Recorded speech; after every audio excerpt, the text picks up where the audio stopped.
तो प्रभु श्री राम जी के पिता का नाम था दशरथ, दशरथ के पिता का नाम था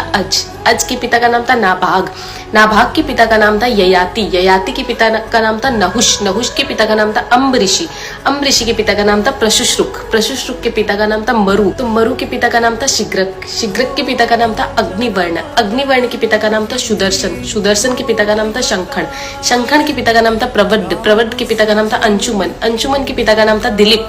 दिलीप के पिता का नाम था भागीरथ, ये वही भागीरथ है जो गंगा को पृथ्वी पर लेके आए थे, जिसको भागीरथी के नाम से भी जाना जाता है। राजा भागीरथ के पिता का नाम था कुकुस्थ, कुकुस्थ के पिता का नाम था रघु, ये रघु वही राजा है जिनके नाम पर ये रघुकुल पड़ा, क्योंकि ये बहुत ही पराक्रमी और तेजस्वी राजा थे। आज भी कहा जाता है कि रघुकुल रीत सदा चली आई, प्राण जाए पर वचन न जाए। तो राजा रघु के पिता का नाम था राजा असमंज, राजा असमंज के पिता का नाम था राजा सगर, राजा सगर के पिता का नाम था राजा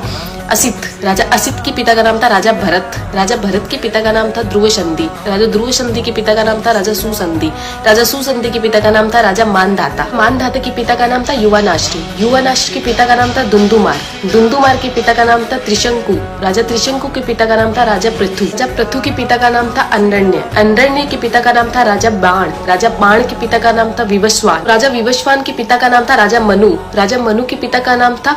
इक्ष्वाकु, इक्ष्वाकु के पिता का नाम था राजा कुक्षी, राजा कुक्षी के पिता का नाम था राजा विकुक्षी, राजा विकुक्षी के पिता का नाम था राजा कश्यप, राजा कश्यप के पिता का नाम था राजा मरीचि, राजा मरीचि के पिता का नाम था ब्रह्मा जी। तो इस हिसाब से हमारे प्रभु श्री राम जी ब्रह्मा जी की 39वीं पीढ़ी है, 39th। तो ज्यादा से ज्यादा ये वीडियो शेयर कीजिए, क्योंकि आने वाला इतिहास ये नहीं बोलना चाहिए कि सनातनियों को मुगलों का इतिहास तो पता था और खुद का इतिहास नहीं पता था। तो ज्यादा से ज्यादा इस वीडियो को शेयर कीजिए। जय श्री राम।